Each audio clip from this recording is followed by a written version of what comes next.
welcome everyone. Thanks a lot for staying with us. You're watching Plain Speak with me, Shivani Gupta. It's been barely a month since the Bengaluru meet where 26 opposition parties vowed to fight together against the BJP-led NDA in 2024 general elections and renamed their newly branded alliance, strengthened alliance from UPA to India. Now, two important parties of this alliance, Congress and Aam Aadmi Party, are at loggerheads, spilling out into the public domain, clashing over each other, over seat sharing. Just in Delhi, Congress leader Alka Lamba claimed that they are preparing to contest on all 7 seats in Delhi last evening, but later Delhi Congress distanced themselves from her statement and claimed that she is not authorized to speak on such issues. Now, representatives from state units of both parties set the ball regarding the possibility of an alliance between them for 2024 is firmly in their respective courts of their national leaders. So it's not a done deal really. On the other side, the BJP has slammed both parties, claiming that AAP and Congress only care about power and not about the public. Remember, after the Patna meet, AAP had threatened to stay away from this alliance and the Congress does not back them on the Delhi Services Bill in Parliament. The Congress did blink on that one, despite opposition from their Delhi and Punjab units. Earlier, there were reports about Nitish Kumar being miffed with the alliance partners as he wasn't made the convener of the bloc. Now, there are also rumours that Sharad Pawar might ally with the NDA before the next general elections. Now, the biggest question for this new opposition bloc was always about how they will come to divide the seats on ground, where they want to put a joint candidate against the BJP, and they want to do this on 300 plus seats. And will this seat sharing turn out to be their Achilles heel? We'll take that question to our guests in just a bit, but let me first break down what was said as far as the matter being precipitated into a verbal fight is concerned between two of the crucial alliance partners, the Aam Aadmi Party and the Congress Party, before a truce was called. So it all started with Alka Lamba's statement last evening, where she claimed that as far as their Congress meeting held last evening is concerned, they've been told to get ready to contest on all 7 seats. The Aam Aadmi Party left absolutely not even a second and was quick to hit back, saying the Congress doesn't seem to want a tie-up with the Aam Aadmi Party in Delhi. Another statement by the Congress spokesperson irked AAP even more, that Congress might contest on all seats in the national capital. AAP then countered that by saying that if Congress doesn't want a tie-up in Delhi, then what is the point of attending the next India Alliance meet, which is scheduled for the end of this month? Congress also said that decision on this alliance is to be taken by senior high command. AAP too came out with a salvo saying that their senior leaders will now take a call whether they should attend this coming up meet or not. We are also being told by Congress sources that they have decided to set terms for a number of seats from their alliance partners, and that is set to ignite fresh trouble within this bloc. So in Delhi, we are being told by Congress sources they will demand as much as at least 2 seats of East Delhi and New Delhi. It is unlikely the AAP will relent on either of these. Uttar Pradesh, the Congress wants at least 4, and these are some that are traditional strongholds like Raebareli, Amethi, Prayagraj and Sultanpur. This might be still workable. Now, Punjab, interestingly, they want 11 out of 13 seats in the state. Again, given that AAP and Congress are bitter rivals there, this will be a friction point in days to come. In West Bengal, the demand is for 5 specific seats in addition to others.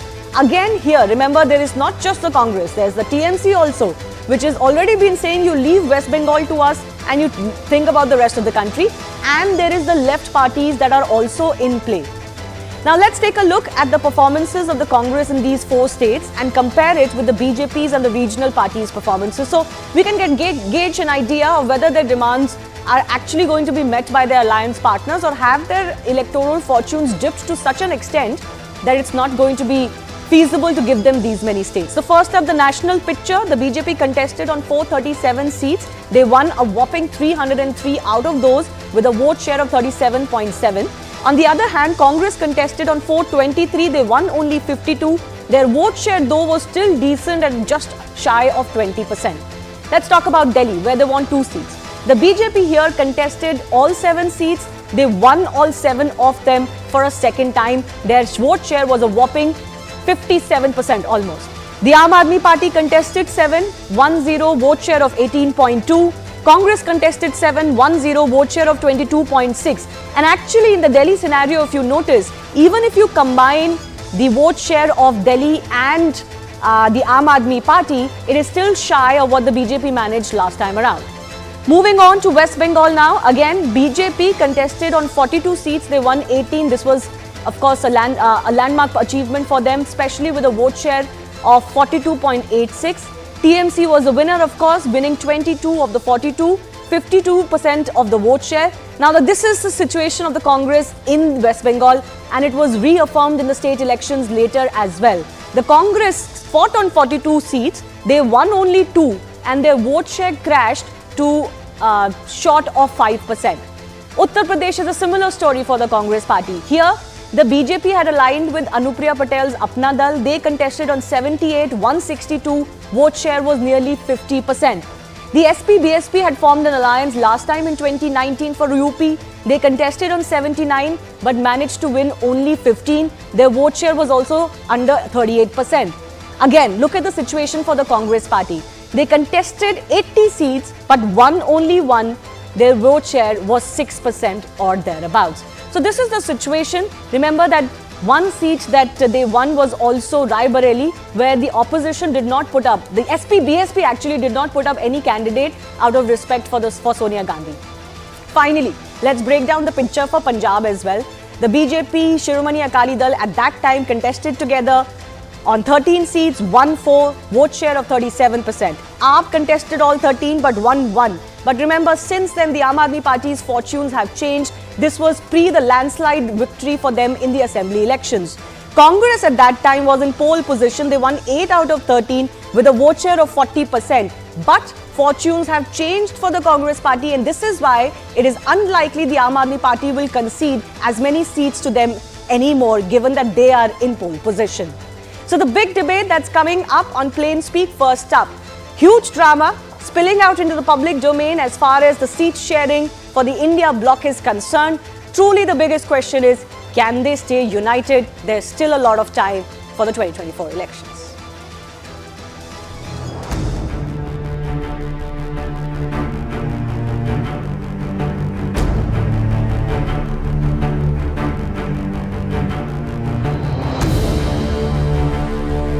Delhi 19वां राज्य था, 24 कैसे जीतना है, और बिल्कुल आदेश हुआ है कि हमें 7 सीटों पर मजबूत संगठन के साथ हर नेता को आज से अभी से निकलना है। 7 महीने 7 सीटें हैं। ये बात हुई कि जिसकी दिल्ली उसका देश होता है, ये दिल्ली का इतिहास बताता है। इसलिए कहा गया कि बिल्कुल 7 पर तैयारी रखनी है। थोड़ा और क्लैरिटी आने दीजिए, बट अगर आज अलका लांबा जी की बात को और उनके दिल्ली प्रेसिडेंट की बात को कांग्रेस की सच माना जाए, तो अगर उन्होंने डिसाइड कर लिया है कि दिल्ली में अलायंस नहीं करना, तो फिर इंडिया अलायंस की मीटिंग का कोई मीनिंग ही नहीं रह जाता। टॉप लीडरशिप डिसाइड करेगी कि हम ये मीटिंग अटेंड करते हैं या नहीं। First of all, I would like to clarify that this meeting wasn't for Lok Sabha election preparation. It was for organizational setup, how to revamp the party. This is absolutely incorrect that this meeting was for preparation of Lok Sabha election. And secondly, there wasn't any discussion about the seat sharing.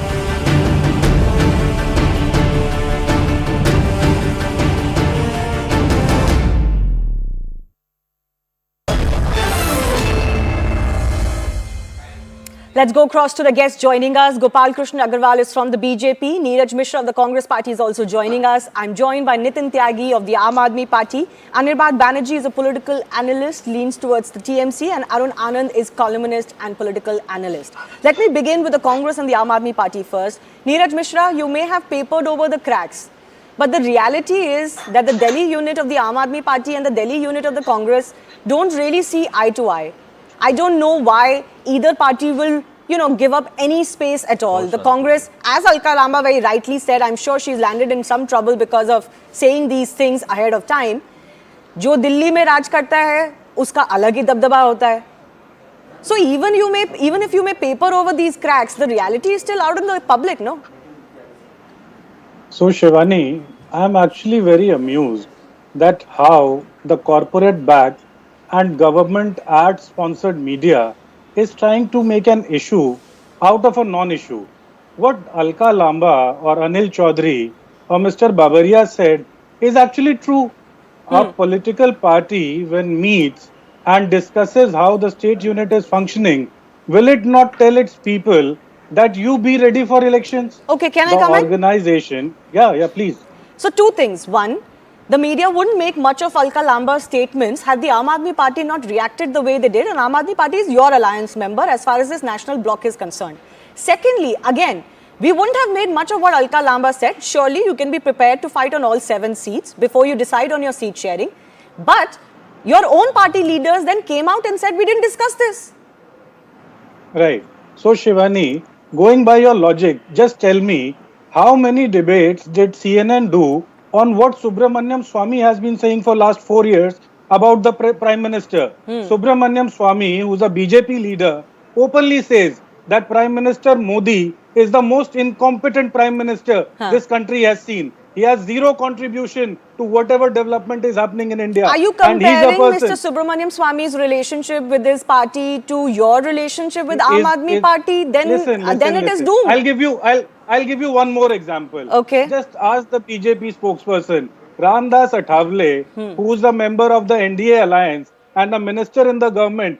He openly said outside the parliament that the ruckus about this Seema Haider thing. He said his party is going to give a ticket to that person. What happened to the CAA agenda, which the BJP was pushing, that nobody from Pakistan will get a citizenship? And now their alliance partner is saying that Well, they will give a CAA ticket they to never an said intruder. that nobody from Pakistan will get citizenship. That factual correction aside, let me go across to Gopal Yadav. Let me go across to Gopal Agarwal. Much ado about nothing. The India bloc is still working with the same vision. Their party leaders have come out and clarified. A spokesperson may have said, another may have threatened, we will not join the alliance meeting next time around. But it doesn't mean much. That's what the Congress is saying. Internal discrepancy and differences within the party, particularly Congress, is very much visible to all. What Sandeep Dixit had been talking about.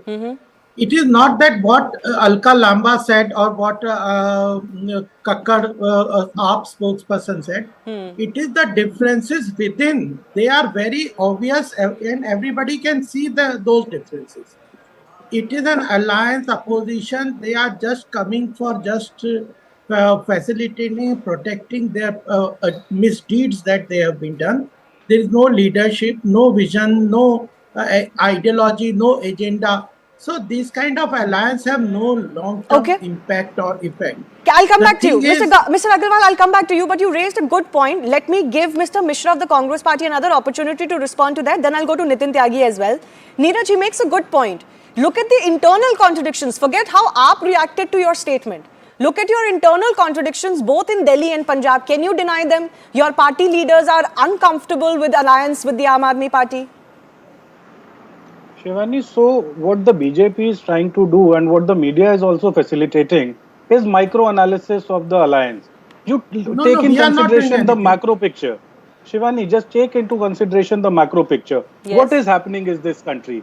Any voice of dissent which is against Mr. Modi or his government, he is threatened by the agencies. He is threatened by the political tools which the government has. And then when all the parties who decide that India needs a collective leadership which is responsible for taking India forward, then the BJP's and its agenda just melts down. Okay, fair enough. I get your point, but it still does not explain my fundamental question that I'm arguing today is how are you actually going to come to the nitty-gritty of seat sharing when this goes on? Remember, this has happened in West Bengal. There are differences. This will play out in Kerala. It's playing out right now in Maharashtra. There is uncomfortableness within the MVA. But let me bring in Nitin Tyagi of the Aam Aadmi Party as well. Just one fact I would like to Okay, both of you finish your point. Neeraj first, then Gopal Krishna. So, Shivani, I'll just give you an example of 2004 what happened. Yes. We had a pre-poll alliance with a lot of parties.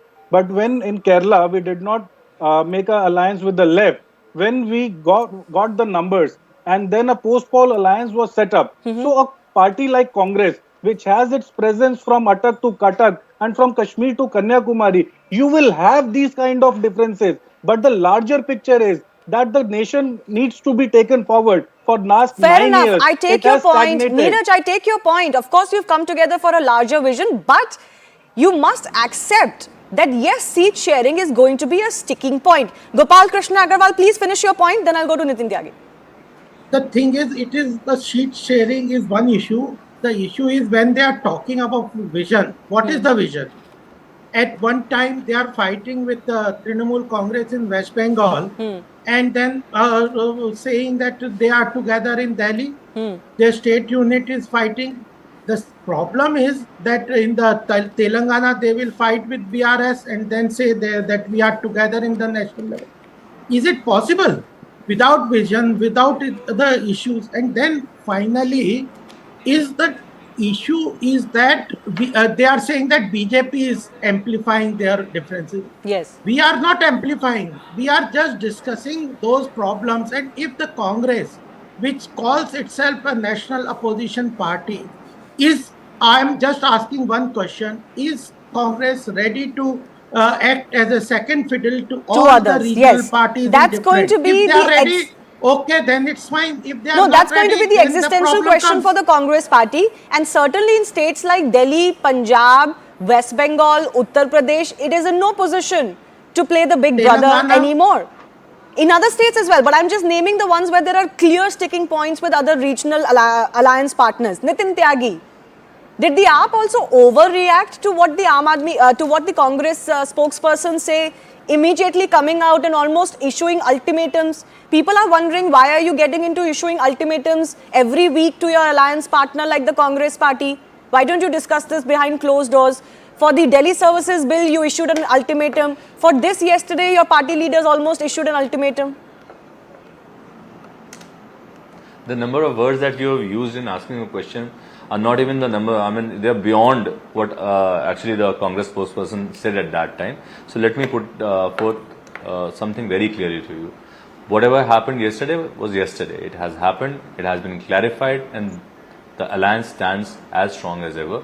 And I do know for a fact that BJP and many of its stooges in the media are actually trying very hard to show that there are some problems with the alliance. There's no problem with the alliance.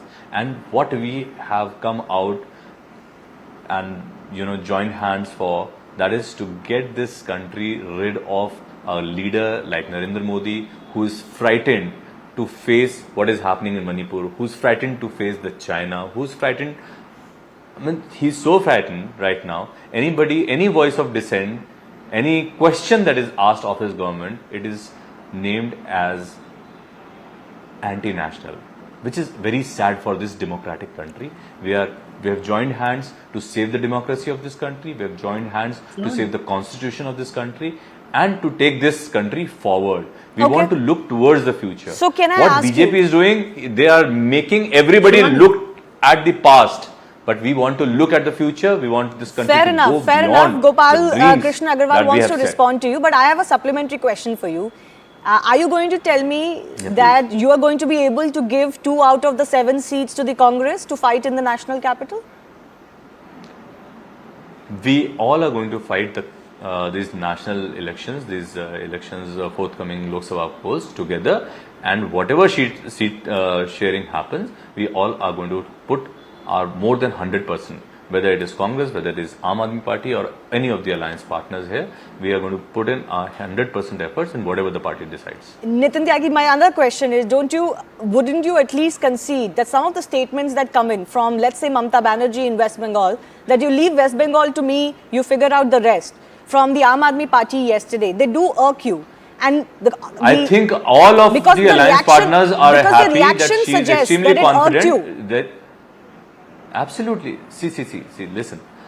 I think all the alliance partners are extremely happy on the situation that we have in West Bengal, where BJP actually won 18 seats last time, and this time they won't even win 2 seats out of that. The main poster boy All their poster boys have left Bharatiya Janata Party. Now people of Bengal actually know who was after all those riots that were happening. Okay, because but anywhere who BJP will goes be- or they want to go, where they But the TMC they is start very with riots only. This is Okay, what fair enough. this is the modus operandi of Bharatiya Janata Party. You please fight all of these issues as far as the BJP is concerned, but it does not take away, no matter how you are many not asking questions- what is happening with BJP. That's another debate I'm we'll have asking you another what time. is happening with I can't BJP. mix that with this. Why are they frightened?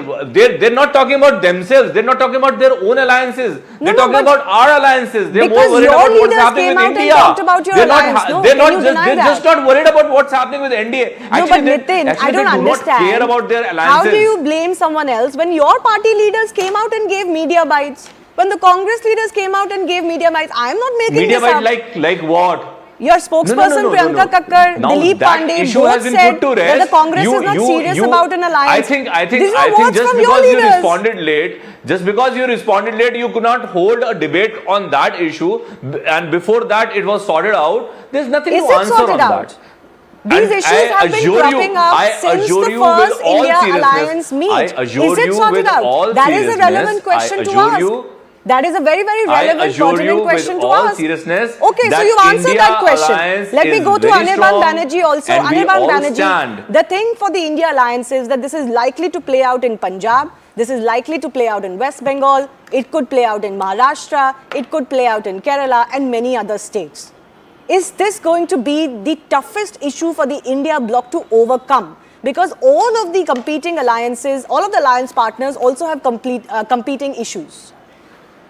See, the 26 parties that have come together for this alliance, I would say they have more than 26 contradictions with each other. They are different parties after all, for a Yes. reason. There are many contradictions, the seat sharing issue being one of them, but the 24 elections will be fought by India, for India, and for the people of India. It will be India versus the BJP. It is not going to be single parties like TMC or the Congress or the AAP, RJD, JDU, etc. It's going to be India versus BJP, India versus Modi. Therefore, all the discrepancies, all the contradictions, everything is going to get ironed out because the party leaders have come together for a much greater cause than simple winning seats. This is not just about winning seats.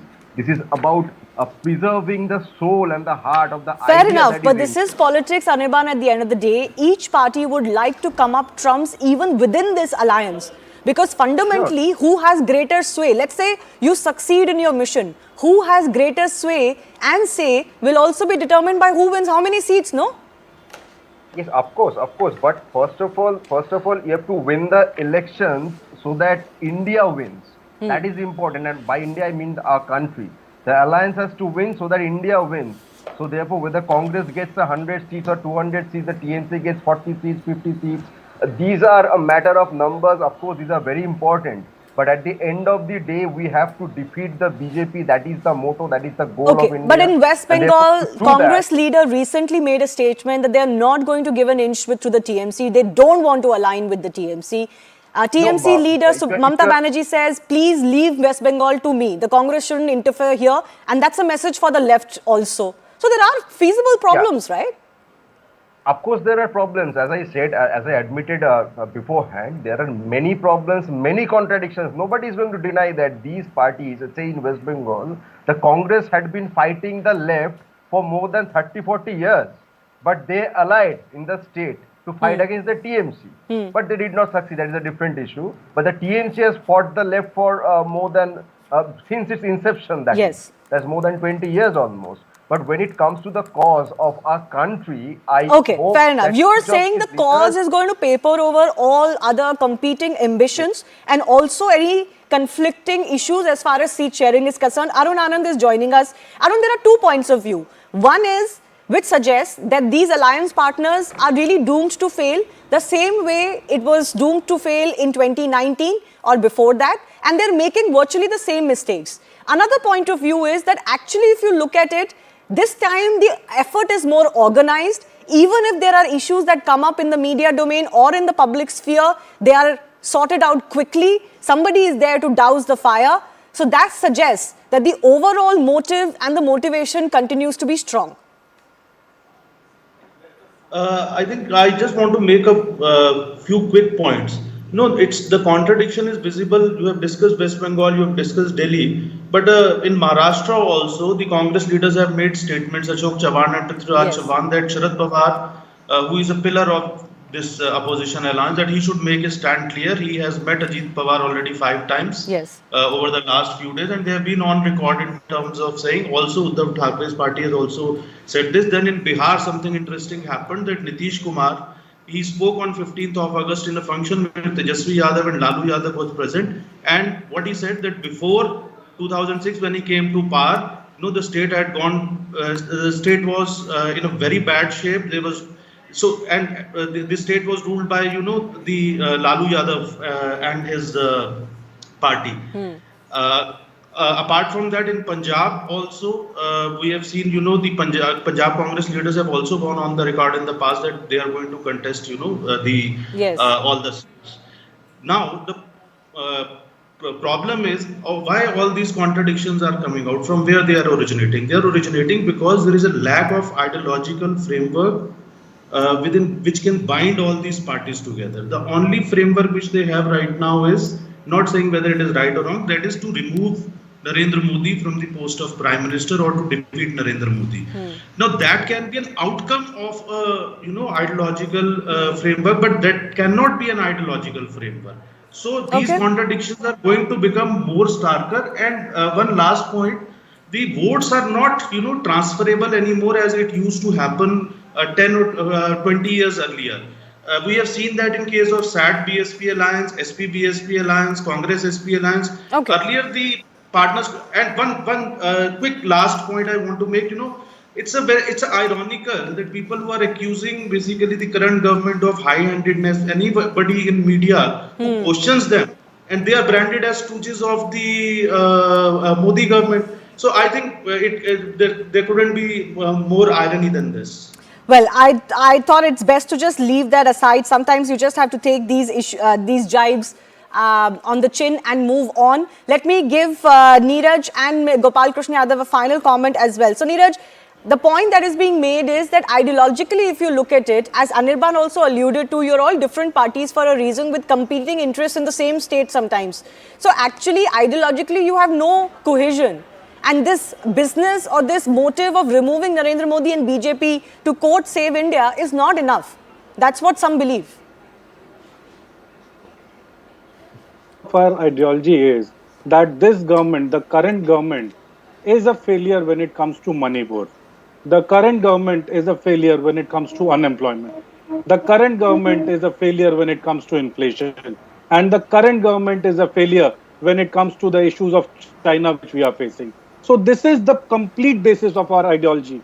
We, the India Alliance, is working for a nation which is forward-looking, which is going to learn from the mistakes this government has done in last 9 years, and we will ensure that it is not repeated. We will give China the answer it requires. We will give the offenders of Manipur the answer it requires. We will be heads-on when it comes to issues of inflation. We will be hands-on when it comes to the issues of unemployment. Okay, all right. So the complete ideology is there. Only one thing. Just tell me one thing. What is the ideology of Ajit Pawar, who is now a deputy chief minister in NDA's government? Just tell me, what is the ideological plank in which Modi ji and Ajit Pawar have come together? Enough. That certainly blunts the attack of the BJP on the opposition parties coming together for electoral goal, because the BJP has also done that blatantly in Maharashtra. Gopal, Krishna Agarwal, you can respond to that, but also to the question that just because Modi versus all failed in the past does not mean it is doomed again. Now it is 10 years of incumbency for the Modi government. You can say you don't face anti-incumbency, you face pro-incumbency, fair enough. But just because it didn't work in the past doesn't mean it will not work now. So, Shivani, I just want to say one thing, that we are not complacently sitting that as we have won the 2 elections, the third will all come our way. If you see how the BJP is working on the ground, you will see the marked difference. The way every party member, every minister, every office bearer and from the top every to the mandal level to the agency is booth working level. for BJP overtime, let me speak. like ED, No, you like don't CBI, interrupt, like sir. income tax, Please like don't police. interrupt, please. Everybody is working so hard for BJP. Please don't BJP is let not him finish, competent at please. all. They're attacking I am the not opposition interrupting left, you. right, and center. Okay, I'll come to you. Please, Let sir, him finish, please, sir, please. No, I am Let just me. adding Don't- on to I am not the seriousness interrupting. of the elections for the No, BJP. I understand. I'm just adding on to I it. understand your frustration, I'm sir. adding on to Please it. don't The interrupt. ED is in full swing. The CBI is in full No, swing. this The is not income the tax fair department thing, is in full sir. Okay, swing. Nitin, This is Nitin, not please fair, appreciate. please. Absolutely, this is what is happening in Nitin, India please right now. This is appreciate. Let bullshit everybody that you're have their talking say. now. Let him finish. I'll try to give you time. Yes. The thing is, the magnanimous statement that the opposition spokesperson giving on the TV channel is different from the ground reality. The only vision, they don't have any vision for the nation, development, growth, future. Everything is coming from BJP. That's Okay. what the people understand. Well, The the public issue will we have ultimately seen decide. about The public will. the issue is their only vision is to remove BJP. That is not going to work. Okay. We have seen their failure in the parliament in no confidence motion. Okay, let's not go to that Anybody has debate. not spoken Not about enough what is time their for vision, that. Let's not where go they that want way. to That's take already the done in the country. past. It is time, of course, for both of these alliances and blocs to look forward. But whose way is paved with greater danger and with greater number of roadblocks? Frankly, it does boil down to that as well. I thank all of our guests for joining us. But remember, we were mentioning the alliance troubles in Maharashtra as well. That headache is not going away, where both the MVA and the India bloc are feeling that they are in trouble, with repeated meetings between Sharad Pawar and Ajit Pawar. I spoke to former Chief Minister of the state, Prithviraj Chavan, about the seat-sharing trouble there and the issues that the India bloc is facing. Listen in. Mr. Chavan, as far as the uneasiness between the MVA alliance is concerned, now recently the Congress seemed to stake claim on the Maharashtra Lok Sabha seat. Now this is a seat that even Sharad Pawar has fought elections from and actually won the first time when elections were held on this seat after the demarcation. Don't you think that this is also leading to some sense of nervousness between parties like yourselves, the Congress and the NCP, the infighting over the seats? No, I think some of the media reports, and I mean, you can't take whatever happens seriously. See, we are trying to assess our strength in each one of the 48 Lok Sabha constituencies. Whether we fought them, we won or lost, we are assessing our strength. We are assessing what is the impact of the split in NCP, what is the impact of split in the Shiv Sena. So that exercise we are doing. Now, when we meet Karyakartas, every one of the 48 people will naturally say that we want to contest the seat. But there is no official statement from any senior responsible official of the NPCC. What has happened is Karyakartas in Kolhapur, Karyakartas in Hatkalangde, Karyakartas in Maharashtra, Karyakartas in Satara, wherever I have gone, those people obviously say, look, let us fight it. The Karyakartas want to fight the elections. But that doesn't mean that the seat sharing talks are not even begun yet. The seat sharing talks will begin soon when the leaders decide, apparently after the NDIA meeting in Mumbai on 1st September. But please don't go by whatever anybody says. In almost every 48, each one of the 48 Lok Sabha constituencies, Congress people have said that we want to fight the election. But that is not the official position.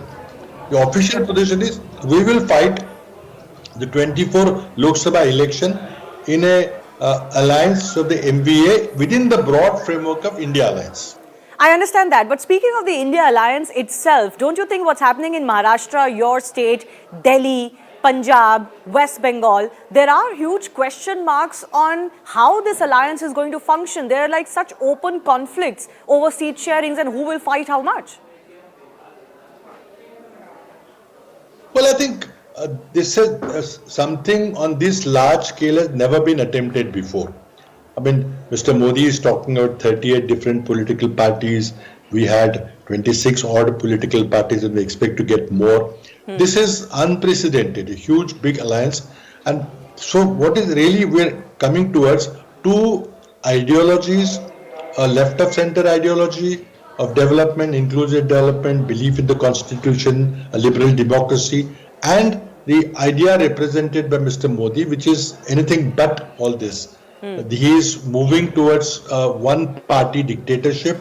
Leaders have already said that we do not want smaller parties.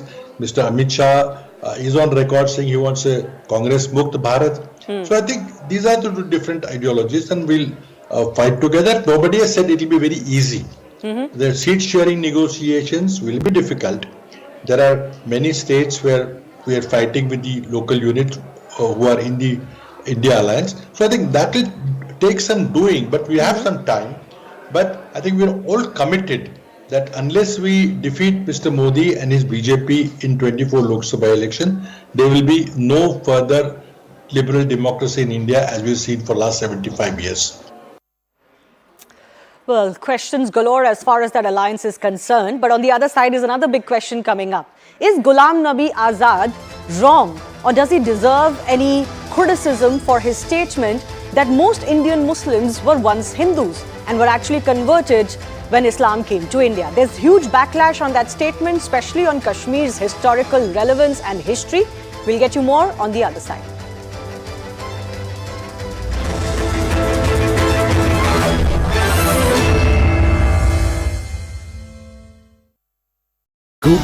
का भाव आया, यहाँ पे मलबा आया, मैं समझ रहा हूँ। आप तब सब लोग घर के अंदर थे, बाहर कैसे निकले? क्योंकि इस समय घर के अंदर बहुत पत्थर हैं। हाँ जी, तो जब जैसे इन्होंने बताया, ये हमारे देवर हैं जिन्होंने ये बताया, और ये जिनका घर है ये मेरे जेठ जी हैं।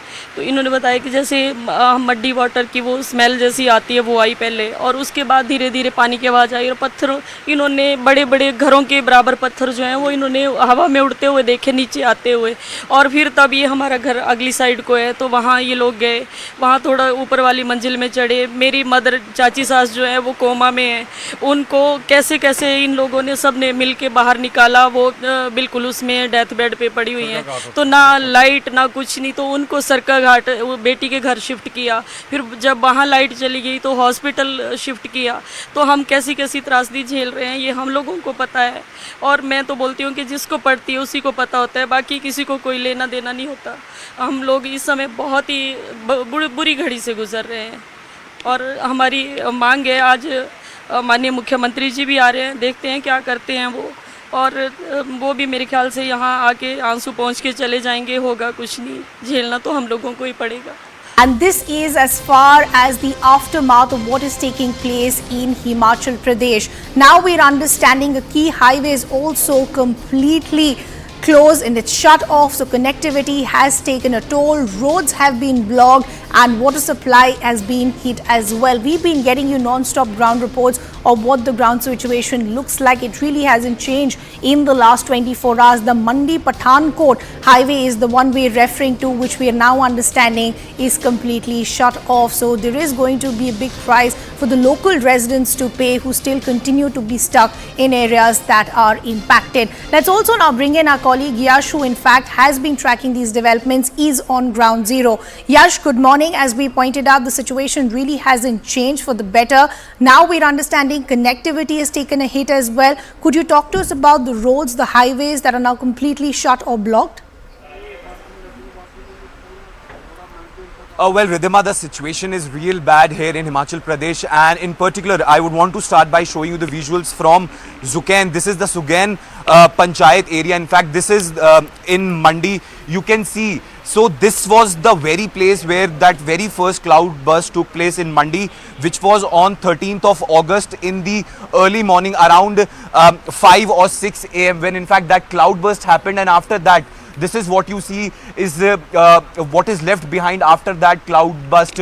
The locals here have to say that almost 2 to 3 homes were affected on this very range, and in fact it's a lucky, it's very lucky for them, and it's very fortunate that no more houses were affected. But you can see over here the kind of destruction which has happened over here, in particular in Zukain Panchayat. In fact, there were 3 homes in fact which were in the chain and in the line of that very cloud burst. In fact, from the very top of that hill, that very cloud burst happened. destruction, and till here it left the trail of destruction. In fact, this was the home which was the first to actually got affected by this very cloudburst. You can see how stones entered this very home, how this entire actually from one area, how one wall collapsed, and in fact the home was completely destroyed by that very flash flood which occurred due to the cloudburst. Now locals here say that this entire village has been vacated because this is under the red zone. They say that this entire area is very unsafe as of now. You can see the kind of destruction which has been done over here, how you can see how trees being uprooted. In fact, before this cloudburst happened, what we are given to understand, this was a normal road where the people used to commute, but now you can see this place has entirely changed into a ghost valley over here. In fact, these stones, they were not here. These stones actually rolled down from the top, and in fact the silver lining in this entire case is that no one was injured, gravely injured, and no casualty was reported from this very spot. Something to worry is that the water is still coming from the upper zones, which actually creates a lot of problem for these people, because with water the stones also come down to this very place, and in fact there is a current in the water, there is a heavy pressure in the water, and that is why this entire situation is very sensitive. In fact, I have the person whose home has been affected by this. Sir, मैं एक चीज़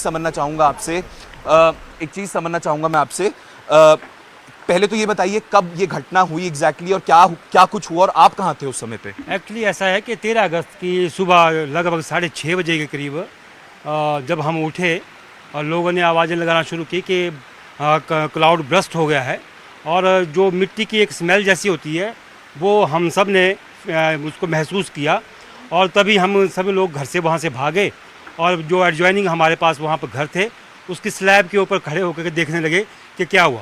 जितना भी ये damage हुआ है इसका मंजर हमने अपनी आंखों से देखा हुआ है, और ये सारा का सारा जो हमारा घर जो ब्रस्ट हुआ है वो जो त्रासदी है इसको हमने अपनी आंखों से देखा है, और ये बहुत ही दुखद है कि प्रशासन के लोग जो थे वो स्टेट डिजास्टर मैनेजमेंट वाले लोग भी यहाँ अब तक, जब तक आप रिपोर्टिंग कर रहे हैं तब तक यहाँ कोई नहीं आया हुआ है। और हमारा सरकार से निवेदन रहेगा कि इस पूरी के पूरी जोन में, क्योंकि हर जगह दरारें आ गई हैं, और सरकार से मेरा निवेदन रहेगा कि इसका जियोलॉजिकल सर्वे करवाया जाए ताकि लोगों में जो दहशत है वो ख़त्म हो सके और लोग जो हैं वो यहाँ पर रह सकें। अगर ये बर्थ प्लेस जो है वो रहने लायक नहीं बचा है तो सरकार इसका सर्वे करवा करके हमें उचित मुआवजा दे लोगों को ताकि उनका वो पुनर्वास कर सके। मैम मैं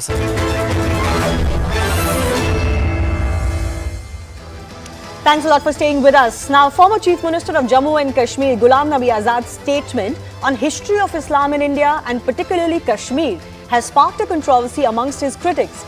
Addressing a gathering in the Thatri region of Doda district, Azad said basically that most Muslims or all Muslims were initially associated with Hinduism in this country. Azad added that Islam came around 1400 years ago, whereas Hinduism has a more ancient root. Some Muslims may have migrated from external lands, but later conversions from Hinduism to Islam occurred within the Indian subcontinent. He also talked about Kashmir, and that seems to have irked his political rivals. He mentioned how the predominant population of the region was Kashmiri Pandits just 6 centuries ago, before a substantial conversion to Islam took place. This means that our shared heritage is rooted in Hinduism. Now, while the message was one of oneness and unity, it seems to have irked some. Why, we ask? Is Ghulam Nabi Azad wrong when he mentions this historical fact? The big debate coming up.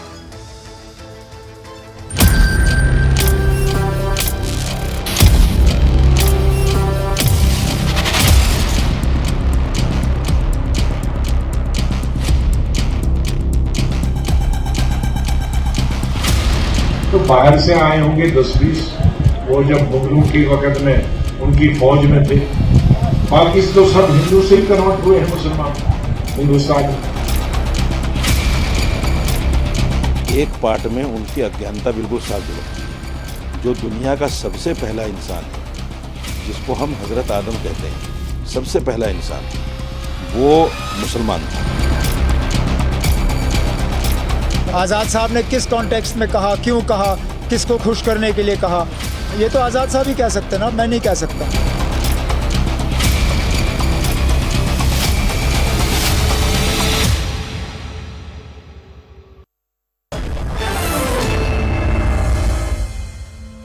Let's go across to our guest. Gopal Krishna Agarwal of the BJP continues to be with us.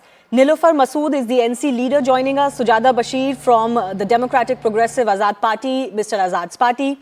I.N.D.I.A is political analyst based in Jammu and Kashmir, also with us. Nilofar Masood, why this outrage over what has happened or what has been said by Mr. Azad? Is it untrue? Is it not a historical fact? Should we not accept it instead of getting offended? We have actually become habitual of making such religious statements to touch, in fact, the religious sentiments of the people. I think the most sinister and the oppressive people are those who are, in fact, making such statements where it touches one's faith and religion. And there is one important thing which I would like to say here, that religion is treated as fungible label that can be activated and constitute a criteria for the membership of an ethnic group. So when the air in our country is going as such that we are using often on such statements which touch the faith of a particular community, we try to gain the ground or those people who they intend to motivate by way of making such statements. Okay. I think religion is something which is very close to you. You shouldn't make such statements which can hurt anybody. The problem is not that some religion was offended. You are claiming that people get offended by these statements. But the question I'm asking is exactly this. What is offensive about this? This is recorded history. See, if you ask me, somebody here was very correctly saying that it was Hazrat Adam alayhi salam who was the first person, according to our religion. We have our own faith. We say that he is the first person who was a Muslim, who was thrown out of this paradise along with the Amma Hawa. So they are the two persons who are in fact responsible for this creating this all generations in the world. I get that, ma'am. I get that. But theology and religious belief and historical ancient facts are two different things. But let me just bring in some of our other panelists as well. I.N.D.I.A, you know, the problem exactly is this, and this actually creates greater division when we are in some, communal denial. Some societal denial of what has happened in the Indian subcontinent. That doesn't help us. In fact, if you look at it, the message that Mr. Ghulam Nabi Azad sought to give was that we are all the same, right? Some may have converted, but we are all still the same and we are rooted in this land and its tradition. I want to read out, for example, what is said of the Kashmiri history.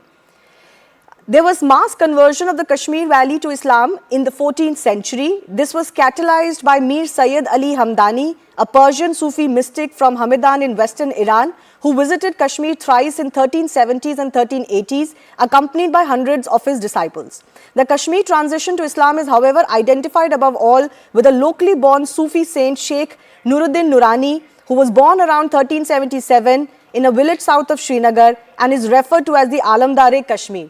Now, I could read out more historical aspects, recorded history. So what do we gain by denying this, and why should this be offensive? No, the problem here is, you are starting midway, right from 1300th century, when the Bulbul Shah, came over to Kashmir as a first Muslim. See, point is, to our belief, everybody is a Muslim because Hazrat Adam, the first the first creation, the first, mankind on the earth was a Muslim. Okay. So to us, everybody is Muslim that way. So that also is true that the Islam reached to the India and then the Kashmir very late. That also is true. But if we go back, if the basic history, basic facts, then everybody is supposed to be Muslim, but it's not that's that. Not basic fact. That's a religious belief. No, One second, sir. Once again. At least you accepted that as far as Kashmir or the Indian subcontinent history is concerned. At least you accept that as far as Kashmir and the Indian subcontinent history is concerned, Mr. Ghulam Nabi Azad is only stating what is a fact or, accepted as a historical fact. That is true. What he says that it has reached to the Kashmir very late. That also is true. Nobody can deny that. And to that extent, Mr. Azad has not said something which is not true. But to say that there was a conversion made, that's not correct. Is there it not? was a conversion. If people joined the Islam, they participated with the Islam, they aligned with the Islam. It was through knowledge and the preachings after the Okay, but his central message was not of conflict or of conquering. His central message was that we are all sharing our ancient roots, and those ancient roots are Indic in nature. For example, there is agreement, Gopal Krishna Agarwal, amongst historians, that the history of Kashmir can be traced back to 250 BC, when the region was conquered by Ashoka, who subsequently sent missionaries to introduce Buddhism in the land. It also talks about how in Kalhana's Rajat Rangani, and it is mentioned that Buddhist rulers gave patronage to others, but of Hindu and early Muslim rulers as well. Kashmir became the center of what came to be known as Sanskrit Buddhism, and I could go on. Again, these are all historical facts. Is the trouble or the conflict not arising out of denial of history? And we've seen that, in other spheres of life as well, outside of Kashmir as well, just the sheer denial. Yeah, Shivani, we have to understand that when we are talking of recorded history, if you deny some of the basic facts, that is because of religious, communal thought, secularism, etc., that debate goes on. But the fact has to be recorded as it is. And what you said, it's very important that the underlying message of Mr. Ghulam Nabi Azad was that nobody has come from outside. We all belong to this one country, one nation. We may be of different religion, but ultimately our ancestors and fathers belong to this country, one nation. That's what RSS chief had said in the last Vijayadashmi Divas, that we all belong to one DNA. The issue is that we should consider we may have different religion, but we have to consider that this is our country, this is our motherland, we belong to this country, we have to work for the benefit of this country, and that's what the Ghulam Nabi Azad Saab's message was, and that has to be understood. And that comes from actually accepting facts of history as they are. If you put them under the carpet, there will be conflict. Yeah, there will be conflict because if you talk about denial of facts and history, resolution of conflict is accepting history. Absolutely, you're right about that. And moving ahead. We have seen multiple such age-old issues between two communities continue to fester purely because there has been a denial of what has transpired, that has been proven through historical facts, and on issues where there is hardly any disagreement. The destruction of, for example, the Kashi Vishwanath temple being one. There is no dispute on those facts. But let me also bring in Sujata Bashir. Sir, 1 second. Let me also bring in Sujata Bashir of the Azad Party. People are also wondering, and his political critics are also wondering, why Mr. Azad is making these statements now. Umar Abdullah says, who is it to please? What is the political motive behind these statements? He don't have any political motive in it. Like he said the truth, when the Islam has bring into the Kashmir. He said like it was, the Islam in Kashmir was just from like last 600 years. And Islam is actually on the earth from last 1400 years. And why they are making it controversial if he said the truth? What has happened, when it has been bring, and what was the circumstances? So why, if they speak, if they say Hey Ram or More Ram, that is not a controversial. But if the Ghulam Nabi Azad said that, well, what is the history of Kashmir, they have a problem. And if it is the truth, he is telling the history. He has not said anything else. He has not made any controversial statement.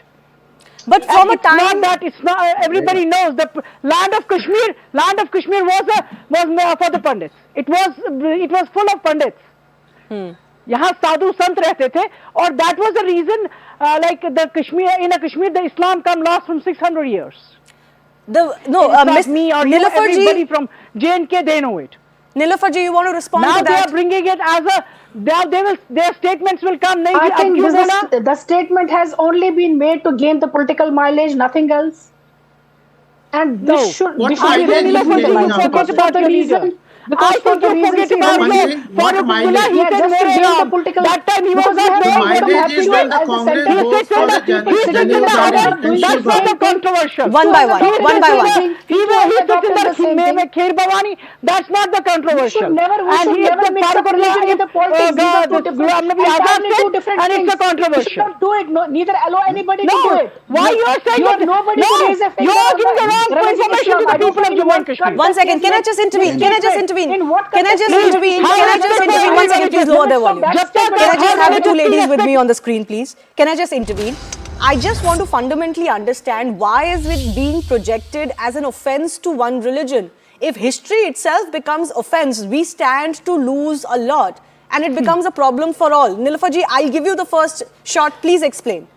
I can understand your political argument, but what is the historical argument No, here? this is not a political argument. What was the need of making such statement while you are offending the What is people? the history of Why? Kashmir, Miss Nilofer? Why? I just want to know Why from are you you. offending? Why are you offending people that Hinduism is the oldest religion? Don't we know that Hazrat Adam it not was in the first Kashmir? person Is it not on in the JNK? earth? This was a He was the all first. religious in No, Kashmir? you don't confine your statement to the Jammu and Kashmir. We are debating on national media, so Wow. it has flown away. That is the problem. When you speak like this, you bring the violence in Jammu and Kashmir.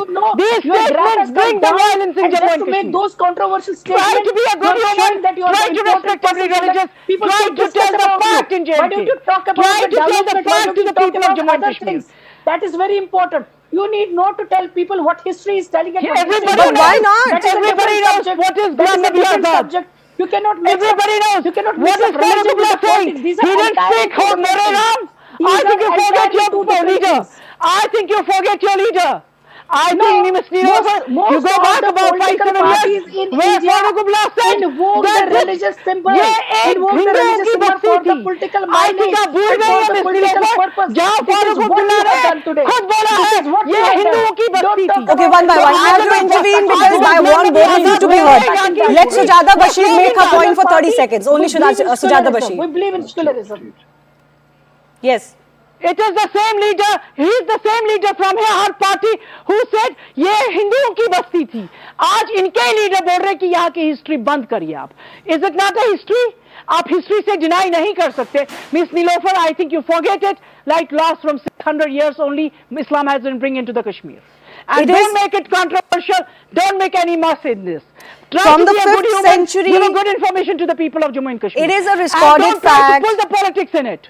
From 5th century to approximately the 12th century, Kashmir was characterized by Hindu civilization and Shaivite culture. Ahmed Ayaz, I want to give you a final comment as well. It was ruled by the Hindu king only. Absolutely. This is recorded history. Ahmed Ayaz, final comment from you. Fundamental point is this. There is no point clashing. One second, sir. Please listen to my question. There is no point clashing over history because we all share the same values. And then thereafter, when Sayyid Ali Shah Hamdani Rahmatullah came to the Kashmir, then it was more spread over. Muslims were already there. We never deny that Hindus were not also there. Non-Muslims were not. That also cannot be denied. But the fact is Muslims also were there. It got spread up through knowledge and preaching after Sayyid Ali Hamdani came. To that extent, Azad Sahib is okay. But we'll have to go back. We'll have to go slightly back when we say that Hazrat Adam was a Muslim, the first Muslim who created in the universe, and then thereafter so many others prophets came around 124. Then the other religion came in between. Okay, So Gopal Krishna Agarwal, a final comment to you too. You know what I'm sensing is there is obviously a fundamental clash as far as theology is concerned. But it is required in a plural society and a plural country and a secular country that theology doesn't become a sticking point to the extent that we blind ourselves to history. And I also sense that there is an uncomfortableness, discomfort in accepting that Hindus were converted to Islam. Some by force and under pressure or duress, and some, let's say, willingly, but it's a reality. That's not true. That's not true. There was No, I'm sorry, sir. It is recorded history under the Mughals. Forced conversions took place. One by one, I'm not going to get into this. Let Gopal Krishna Agarwal please speak.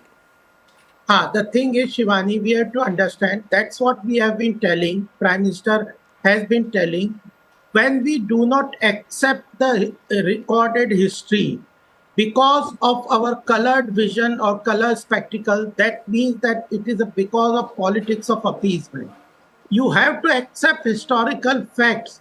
And once you accept those historical facts, you will not debate on them. You will move ahead.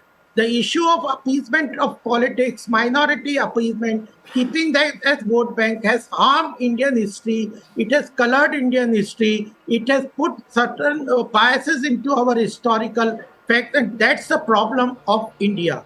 If you look into historical facts or in the right perspective, you will learn from them. And this is the thing that it's important that we all belong to this country. We believe in different religion, but we all come from the this same country. root, and there is absolutely no harm in accepting in a country like India that Indic beliefs and faiths, or what we today know as Hinduism, does predate most other religions that came to India. It is a history of 4,000 to 6,000 years. I'm not sure that there's going to be greater harmony by denying those facts either. But I'm going to leave it at that. I do thank our guests for joining us. Let's wait and see if this is a change that has come in the politics of Ghulam Nabi Azad for good. Because remember, he was the same person who debated or opposed the removal of Article 370 from Jammu and Kashmir to today these statements that are being made. But I leave it at that. Time for me to take your leave. My colleague Anand is joining you with the right stand. Namaste, Jai Hind, ladies and gentlemen. Yes, I feel like I am way above Mother Earth, but not out of orbit. In orbit over the moon, quite literally, is the Vikram lander, and in preparation for Chandrayaan 3 to come to fruition and achieve what was not achieved, or perhaps that last most important step. That's what we are now going to count down to, from the 17th of August, that's today, till the 23rd of August, 5:30 p.m. That's when the Vikram lander will attempt the soft landing at the Atkins Basin of the South Pole of the moon. Never before has a landing been attempted by any other nation other than India in that region, the Atkins Basin, and perhaps